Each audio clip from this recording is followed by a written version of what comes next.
परतवाड़ा शहर के वीआईपी क्षेत्र सिविल लाइन स्थित एक न्यायाधीश के बंगले में चोरी की घटना सामने आने से प्रशासनिक और पुलिस महकमे में हड़कंप मच गया है। प्राप्त जानकारी के अनुसार मूलतः परतवाड़ा निवासी एवं वर्तमान में न्यायिक सेवा में कार्यरत मोहम्मद सादिक के बंगले में सोमवार देर रात चोरी की वारदात को अंजाम दिया गया। बताया जा रहा है कि चोरी की यह घटना 17 अगस्त की मध्यरात्रि के दौरान हुई। प्रारंभिक जानकारी के अनुसार वारदात में 4 से 5 लोगों के शामिल होने की आशंका जताई जा रही है। घटना की सूचना मिलते ही पुलिस ने मौके पर पहुंचकर जांच शुरू कर दी। सूत्रों के अनुसार घटनास्थल के पास लगे सीसीटीवी कैमरे के फुटेज खंगाले गए, जिनमें संदिग्ध व्यक्तियों की गतिविधियां दिखाई देने की बात सामने आई। पुलिस फुटेज के आधार पर आरोपियों की पहचान और तलाश में जुटी है। मामले की गंभीरता को देखते हुए dog squad, forensic, mobile van और पुलिस के विशेष टीमों को भी जांच में लगाया गया। घटनास्थल से विभिन्न तकनीकी साक्ष्य जुटाए जा रहे हैं। उल्लेखनीय है कि यह बंगला सिविल लाइन क्षेत्र में महावितरण कार्यालय के सामने स्थित है। इस इलाके को शहर का संवेदनशील और वीआईपी क्षेत्र माना जाता है, जहां न्यायाधीशों, वरिष्ठ प्रशासनिक अधिकारियों और अन्य उच्च पदस्थ अधिकारियों के सरकारी और निजी आवास स्थित है। ऐसे सुरक्षित माने जाने वाले क्षेत्र में चोरी की घटना ने सुरक्षा व्यवस्था पर भी सवाल खड़े किए हैं। अमरावती की विमको टावर स्थित मुथूट फिनकॉर्प शाखा के सामने आए बहुचर्चित गोल्ड लोन घोटाले की जांच में रोज नए खुलासे हो रहे हैं। अब तक 150 से अधिक शिकायतें सामने आ चुकी है, जबकि पुलिस जांच और कंपनी की ऑडिट रिपोर्ट में ऐसे तथ्य सामने आए हैं जिनसे यह घोटाला प्रारंभिक अनुमान से कहीं अधिक बड़ा दिखाई दे रहा है। मामले में अब 1 किलो 700 ग्राम सोने के आभूषण बरामद किए जा चुके हैं। वही आरोपियों द्वारा कथित रूप से फर्जीवाड़े की रकम से खरीदी की गई करोड़ों रुपए की संपत्तियों को जब्त करने की प्रक्रिया भी शुरू कर दी गई है। बडनेरा के जूनी बस्ती क्षेत्र में मंगलवार सुबह एक मालवाहक ऑटो में अचानक आग लग जाने से अफरा तफरी मच गई। शॉर्ट सर्किट के कारण लगी आग में ऑटो पूरी तरह जलकर खाक हो गया। हालांकि चालक की सूझबूझ के चलते बड़ा हादसा टल गया और आसपास खड़े अन्य वाहन आग की चपेट में आने से बच गए। जानकारी के अनुसार शेख मोहसिन शेख हारून मंगलवार सुबह करीब 11 बजे अपने मालवाहक ऑटो को लेकर जूनी बस्ती बडनेरा स्थित पानी की टंकी के पास खड़ा था। इसी दौरान ऑटो की वायरिंग में अचानक शॉर्ट सर्किट हो गया, जिससे धुआं उठने लगा और देखते ही देखते वाहन में आग लग गई। स्थिति की गंभीरता को भांपते हुए चालक शेख मोहसिन ने तुरंत ऑटो को अन्य वाहनों से दूर सड़क किनारे ले जाकर खड़ा कर दिया। कुछ ही मिनटों में आग ने पूरे वाहन को अपनी चपेट में ले लिया और ऑटो धू धू कर जलने लगा। घटना की सूचना मिलते ही मनपा के बडनेरा जोन स्थित अग्निशमन विभाग की टीम वाहन के साथ मौके पर पहुंची, जिसके बाद आग को काबू में कर लिया।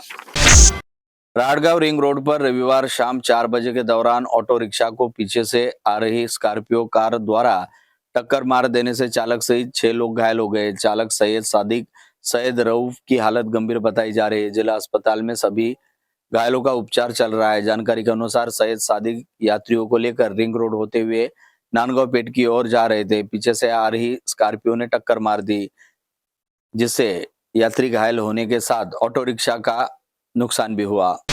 नागपुर गेट पुलिस थाना क्षेत्र की आजाद कॉलोनी में बंद मकान से करीब 72,27,800 रुपए के सोने के आभूषण और नकदी चोरी के मामले में क्राइम ब्रांच ने हैदराबाद से एक नाबालिग को हिरासत में लिया। पुलिस के मुताबिक उसके पास से चोरी की रकम और आभूषण बरामद किए गए। जानकारी के मुताबिक मोहम्मद मुर्तजा अली सैयद मुर्तजा 9 अगस्त को अपने परिवार के साथ अचलपुर शहर में रिश्तेदार के यहाँ गए थे। अगले दिन घर लौटने पर उन्हें बेडरूम की अलमारी से सोने के हार, झुमके, चूड़ियां, ब्रेसलेट, टॉल्स, गोप, बर्तन और मोती के पेंडल सहित करीब 470 ग्राम सोने के आभूषण तथा 1,70,000 रुपए नगद गायब मिले।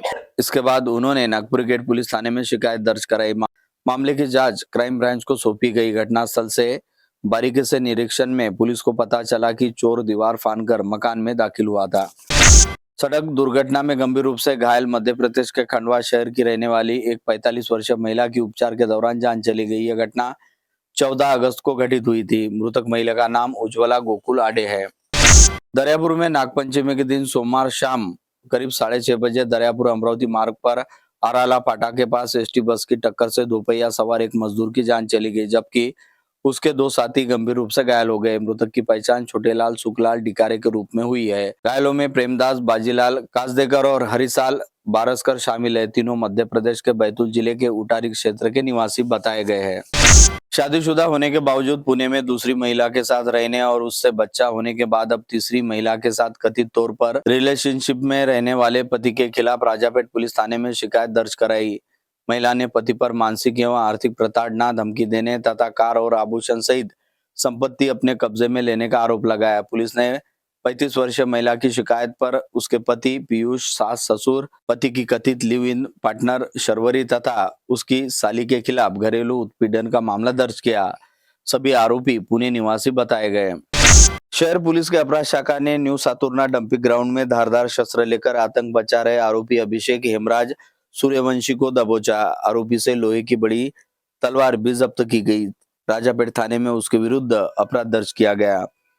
मेलघाट वन्यजीव विभाग के धूलघाट रेलवे वन परिक्षेत्र अंतर्गत आने वाले चेंडो गांव के समीप वनखंड क्रमांक 1215 में सोमवार 17 अगस्त की दोपहर एक बाघ ने 3 बैलों पर हमला कर दिया। इस हमले में 2 बैलों की जान चली गई जबकि एक बैल घायल हो गया। तलेगांव श्यामजी पंत आष्टी क्षेत्र नरसिंहपुर खेत इलाके में नागपंचमी के अवसर पर पूजा करने गए 70 वर्षीय किसान पर बाघ ने हमला कर उसकी जान ली। सोमवार 17 अगस्त को हुई इस दुखद घटना से नरसिंहपुर सहित पूरे आष्टी क्षेत्र में हड़कंप मच गया। किसानों और ग्रामीणों में भय का वातावरण व्याप्त है। आष्टी शहर के कवटीपुरा निवासी किसान रामभाऊ उदयभान भोयर नागपंचमी के अवसर पर अपने खेत में पूजा करने गए थे। पूजा के दौरान घात लगाकर बैठे बाघ ने अचानक उन पर हमला कर दिया। मंगलवार सुबह 5 बजे के दौरान कोलखेत स्थित रीजनल वर्कशॉप के सामने दर्दनाक सड़क हादसा हो गया जिनमें बाइक सवार 2 व्यक्तियों की मौके पर ही जान चली गई। हादसा उस समय हुआ जब तेज रफ्तार मोटरसाइकिल अनियंत्रित होकर पेड़ से जा टकराई। दुर्घटना की खबर मिलते ही दैनिक गंगा अटल के उप संपादक नागेश उर्फ मुन्ना पावसाले एवं नगर सेवक पंकज गावंडे मित्रों के साथ मौके की ओर लपके। अकोला पुलिस को घटना की सूचना दी गई और आवश्यक कार्रवाई की गई। यवतमाल शहर से सटकर टाकली तालाब में तैरने के लिए गए 3 छात्रों की डूबने से जान चली गई। यह घटना सोमवार को दोपहर 4 बजे के दौरान घटित हुई। मृतकों में जाजू महाविद्यालय में एमबीबीएस कंप्यूटर तथा अन्य महाविद्यालय में अभियांत्रिकी का छात्र था। बचाव दल ने खोज अभियान चलाते हुए शाम 7:30 बजे तीनों छात्रों के शव बाहर निकाले। मृतकों के नाम पिंपलगांव निवासी पीयूष विनोद यादव, प्रथमेश सुनील यादव और बोरगांव पूजी निवासी प्रसाद नितिन सातपुते हैं। घर में सोने के सिक्के का घड़ा मिलने का दिखावा कर 3 किलो 300 ग्राम नकली सोने के सिक्के देकर 15 लाख रुपए की ठगी किए जाने के प्रकरण में पातुर पुलिस ने एक आरोपी को वाशिम कारागृह से कब्जे में लिया। उसके पास से 80,000 रुपए जब्त किए गए। इस प्रकरण का मुख्य आरोपी अभी फरार है। कोल्हापुर के करवीर तहसील के वडगने निवासी युवराज कामले को आरोपियों ने विश्वास में लिया। पश्चात घर में सोने के सिक्के से भरा घड़ा मिलने की बात बताकर उसे बेचने की बात कही। आरोपियों ने युवराज को पहले एक असली सोने का सिक्का दिखाया। पश्चात कामले को पातुर घाट परिसर के नांदखेड़ फाटा पर बुलाया गया। वहां नकली सोने के सिक्के देकर 15 लाख रुपए नगद लिए और आरोपी फरार हो गया।